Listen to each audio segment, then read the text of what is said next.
Lesson है आपका nationalism in India. तो पहला क्वेश्चन यही आता है कि नेशनलिज्म की डिफाइन क्या होती है।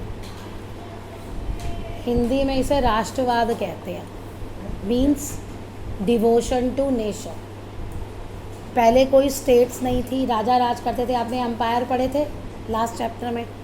फिर वो मॉडर्न स्टेट्स, नेशन स्टेट्स का कॉन्सेप्ट आया। तो यानी सबको पता है कि हमारा एरिया कितना है, हम किस कंट्री में रहते हैं, बाउंड्री क्या है। तो विदिन उसी बाउंड्री के अंदर रहने, एक कंट्री में रहने वाले लोग जब ये सोचते हैं कि हम एक ही कंट्री के हैं, अब जैसे इंडिया का कॉन्सेप्ट लो, इंडिया में अगर आप कहीं जाओ कि कहाँ से आए हो, तब आप बोलते हो कि जी मैं यूपी से हूँ, मैं बिहार से हूँ, मैं दिल्ली से हूँ। लेकिन जब इंडिया से बाहर जाते हो तो तब हम ये नहीं बोलते कि हम यूपी से हैं, हम दिल्ली से, हम बिहार से हैं। तब हम क्या कहते हैं कि हम इंडिया से हैं। This is nationalism. तो ये नेशनलिज्म पूरा बेसिकली ये चैप्टर ये है कि नेशनलिज्म इंडिया में कहाँ से आया। नेशनलिज्म आया, हमने सोचा कि हम पूरी एक कंट्री के लोग हैं, तभी हमें आज़ादी मिली ब्रिटिशर्स से। तो ये पूरा लेसन उसी से डील कर रहा है। और लेसन शुरू हो रहा है बेसिकली जब महात्मा गांधी जी इंडिया वापस आए, क्योंकि उन्हीं के आने के बाद जो मूवमेंट 1857 की लड़ाई आपने पहले पढ़ ली थी, उसका कुछ इतना रिज़ल्ट निकला नहीं। बस ये रिज़ल्ट निकला कि जो पहले एक कंपनी के हाथ में था इंडिया का सारा एडमिनिस्ट्रेशन सब कुछ, वो अब ब्रिटिश गवर्नमेंट के हाथ में चला गया। ओके, तो अब वो पूरा कैसे यूनिफाइड किया गया लोगों को, कैसे क्या किया गया, वो सारी स्टोरी है। तो हमारी स्टोरी शुरू होती है द फर्स्ट वर्ल्ड वॉर, खिलाफत and non corporation. First world war हुआ, इंडिया ने ब्रिटिशर्स को 2 वर्ल्ड वॉर में मदद की। फर्स्ट वर्ल्ड वॉर में ले गए, हम लड़ना तो चाहते नहीं थे, इंडिया की शुरू से ये पॉलिसी है, इंडिया कभी किसी के साथ लड़ना चाहता नहीं।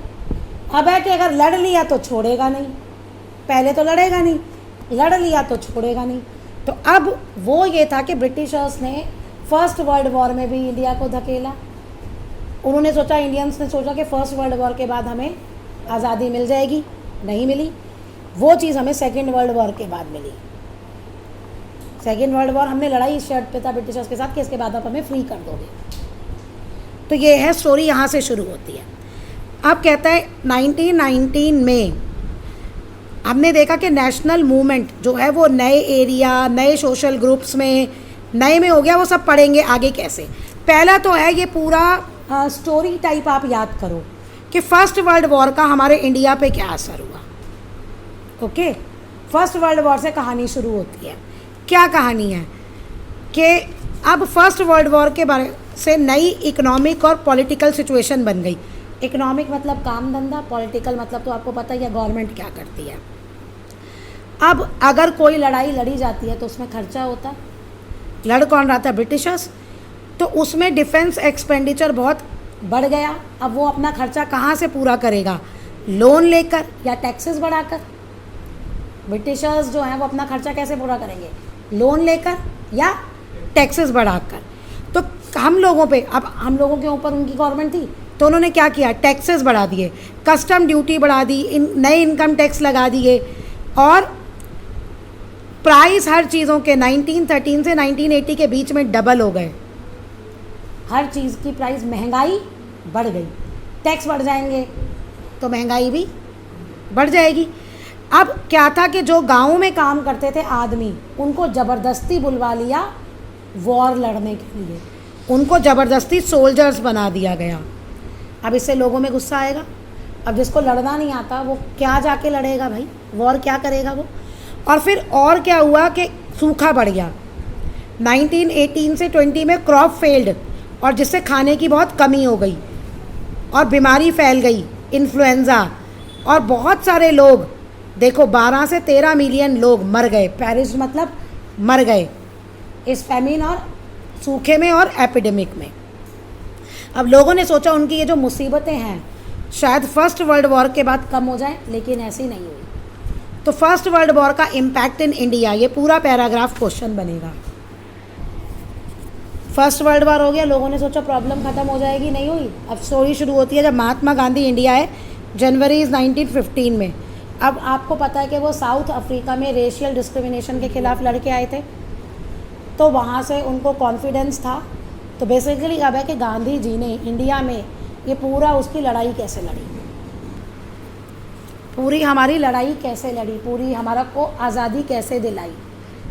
कहते ना गांधी जी हमेशा नॉन वायलेंस को प्रेफर करते थे, हिंसा को नहीं, अहिंसा, है ना, हमेशा वो ऐसे प्रेफर करते थे।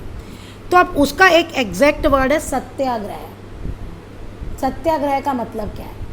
सत्याग्रह का मतलब वो कह रहा है ये है कि जो भी गलत काम कर रहा है उसको याद दिलाओ, मतलब उसको समझाओ कि वो गलत काम कर रहा है, वो खुद मान जाए कि हाँ मैंने गलत काम किया है, बजाय कि तुम उस पर वायलेंस उसको मारो और फिर वो फोर्सफुली मतलब कंपेल हो, मजबूरी में वो एक्सेप्ट करे कि हाँ मैंने गलत काम किया है।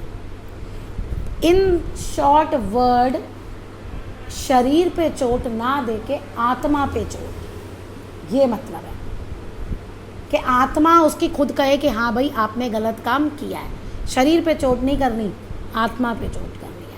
ये सत्याग्रह का उनका मतलब था। किस पे वो करता है? सच्चाई और सच्चाई की खोज। देखो अगर आप सच्चे हो, कोई भी आप लड़ाई लड़ रहे हो और अगर आप सच के साथ हो तो आप हमेशा जीतोगे ही, उसके लिए आपको वायलेंस करने की ज़रूरत नहीं है। ये है यहाँ सत्याग्रह का मतलब। ओके, तो यही चीज़ उन्होंने ली। तो ये आइडिया ऑफ सत्याग्रह का आ सकता है पेपर में। ये वाला सेकंड पैराग्राफ पूरा इम्पॉर्टेंट है। ओके,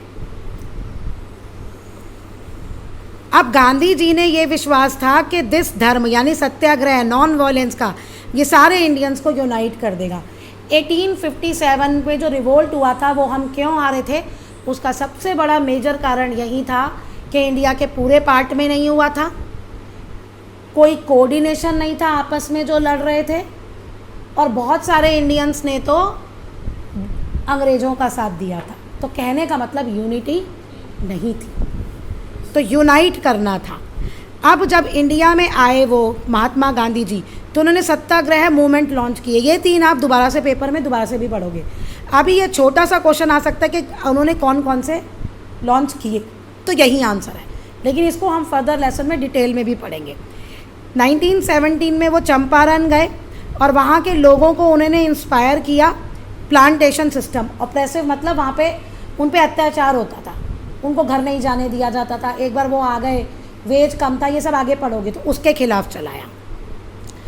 ओके, फिर खेदा डिस्ट्रिक्ट गुजरात में किसानों के लिए चलाया। क्रॉप फेलियर हो गई थी और प्लेग, वहाँ पे बीमारी फैल गई थी। अब वो लोग टैक्स नहीं दे सकते थे, तो उसके खिलाफ गांधी जी ने किया था कि भाई टैक्स जो है उसको बंद करो। और फिर एक उन्होंने चलाया था अहमदाबाद में कॉटन मिल वर्कर्स के लिए। तो ये 3 सत्याग्रह उन्होंने चलाए थे। ये बीच में ही आ गया, स्टोरी हमारी शुरू हुई थी। फर्स्ट वर्ल्ड वॉर में हमारी कंडीशन ख़राब हो गई थी। फिर महात्मा गांधी जी आए। अब महात्मा गांधी जी ने क्या किया, वहाँ से कहानी, ये थोड़े थोड़े जगह गए, वहाँ पे सत्याग्रह चलाया उन्होंने। ये स्मॉल स्केल पे था, अब लार्ज स्केल पे बात करते हैं। ये बीच में कहानी हुई 2-3 सालों की। अब जो उनको 19 सक्सेस मिली थी, उससे इनकरेज होके, इम्ब्रॉडेंट मतलब इनकरेज होके, सक्सेस मतलब पूरी सफलता मिल गई थी, उसमें कॉन्फिडेंट होके उन्होंने एक सत्याग्रह लॉन्च किया, रॉलेट एक्ट 1919 में। एक्चुअली देखो, गांधी जी कुछ भी करेंगे तो पहले अंग्रेज़ों का कोई ना कोई एक्शन होगा, उसके खिलाफ हम लोग करेंगे, और उसके बाद क्या है, गांधी जी ने वही मूवमेंट लॉन्च किया और अंग्रेज़ों ने वही जेल भरकर, लोगों को कोड़े मारकर दबाया, रिप्रेशन किया पूरा। तो यही है लेसन। अब रॉलेट एक्ट आया इंडिया में 1990। अब ये रॉलेट एक्ट था क्या और इसका अपोज क्यों किया गया, ये आ सकता है। रॉलेट एक्ट कहता है जल्दी पास किया गया, एकदम जल्दी से। वहाँ जो ब्रिटेन में जो गवर्नमेंट थी ना, एम्पेरिकल लेजिस्लेचर काउंसिल ने, उसने जल्दी में पास किया, जबकि इंडियंस लोगों ने इसका विरोध किया था। इसके बावजूद भी था क्या ये, इसमें था कि जो पुलिस है ना, वो किसी को भी पकड़ के जेल में डाल सकती है। रूल है कि जब आप जेल में डाल दो ना, तो आपको वकील मिलता है, ट्रायल होता है कोर्ट में, भाई ये गिल्टी है भी या नहीं है, इस पर केस चलाएं भी या नहीं चलाएं, ये फैसला होता है। केस चलाएंगे तो वो जेल में रहेगा, केस नहीं चलाएंगे तो जेल से बाहर आ जाएगा। तो उन्होंने कहा 2 साल तक ऐसा कोई भी फैसिलिटी, ट्रायल जिसे कहते हैं, वो नहीं दिया जाएगा। मतलब ये तो गलत है ना, किसी को भी पकड़ के आपने जेल में डाल दिया और वो 2 साल तक जेल में रहेगा। ये था आपका रॉलेट एक्ट जो अंग्रेज लाए थे, क्योंकि वो महात्मा गांधी जी आ गए थे तो आए दिन कोई ना कोई मूवमेंट होते रहते थे, लोग सड़कों पे उतर के प्रोटेस्ट करते ही रहते थे, तो उनको दबाने के लिए अंग्रेजों ने ये पॉलिसी लाई। हो गया क्लियर? ये रहा इसमें, it gave the government enormous power to repress political activities, allowed detention of political prisoners without trial for 2 years। अब महात्मा गांधी ने क्या शुरू किया इसके खिलाफ? Non violent civil disobedient movement start किया। और कैसे शुरू हुआ? 6 अप्रैल को हड़ताल से शुरू हुआ। हो गया क्लियर? 6 अप्रैल को ये हड़ताल से शुरू हुआ। अब इसमें क्या था भाई, मूवमेंट में क्या हुआ? रैलीज हुई, वर्कर्स स्ट्राइक पे चले गए, सब दुकानें बंद हो गई, मानी सब काम छोड़ दो जो कर रहे हो, सड़कों पे उतर आओ और नारे लगाओ, यही होता है ना। अब इसमें अपसर्ज मतलब और बढ़ेगा ये, अब और डर गए कि अंग्रेज डर गए कि कम्युनिकेशन लाइन, रेलवे लाइन ये तोड़ सकते हैं। प्रोटेस्टर्स जो वहाँ पे आंदोलन कर रहे हैं वो इन चीज़ों को नुकसान कर सकते हैं और ये आंदोलन बढ़ेगा, तो उन्होंने इसको दबाने की सोची। क्लैम्प डाउन द नेशनलिस्ट, यानी जो इसको कर रहे थे उनको, नेता जो थे उनको दबाने की सोची। लोकल लीडर्स को उठाया गया, महात्मा गांधी को उठाया गया और जेल में डाल दिया गया, मतलब वर picked up. Next, Mahatma Gandhi को दिल्ली में आने से मना कर दिया गया। और 10 अप्रैल को पुलिस ने, ये वो है 10 अप्रैल का केस आपका जलियांवाला बाग वाला केस है। अमृतसर ने पीसफुल पोजेशन, मतलब आराम से लोग बैठे थे उस दिन महात्मा गांधी का स्पीच सुनने के लिए, बहुत सारे लोग जलियांवाला बाग में इकट्ठा हुए थे और वो आराम से बैठे थे। और वहाँ पे क्या था कि आने जाने का एक ही रास्ता था और वो बहुत नैरो था, तो वो जनरल डायर ने ब्लॉक कर दिया। अब था क्या कि उस समय जो था ना, मार्शल लॉ लगा हुआ था। मार्शल लॉ मतलब बहुत सारे लोग एक जगह इकट्ठे नहीं हो सकते, और लोगों को ये नॉलेज नहीं थी कि मार्शल लॉ लग रखा है, तो वो इकट्ठे हो गए जलियांवाला बाग में। 13 अप्रैल को जलियांवाला बाग में वो इकट्ठे हो गए। ये 13 अप्रैल का केस है भाई, मिनट। ये 10 अप्रैल को अमृतसर में पुलिस ने गोली चलाई थी, जिसके बदले में वापस लोगों ने क्या किया, बैंक, पुलिस ऑफिस और रेलवे स्टेशन पे हमला कर दिया। 10 अप्रैल का केस अमृतसर का है थी, और 13 अप्रैल है आपका जलियांवाला बाग।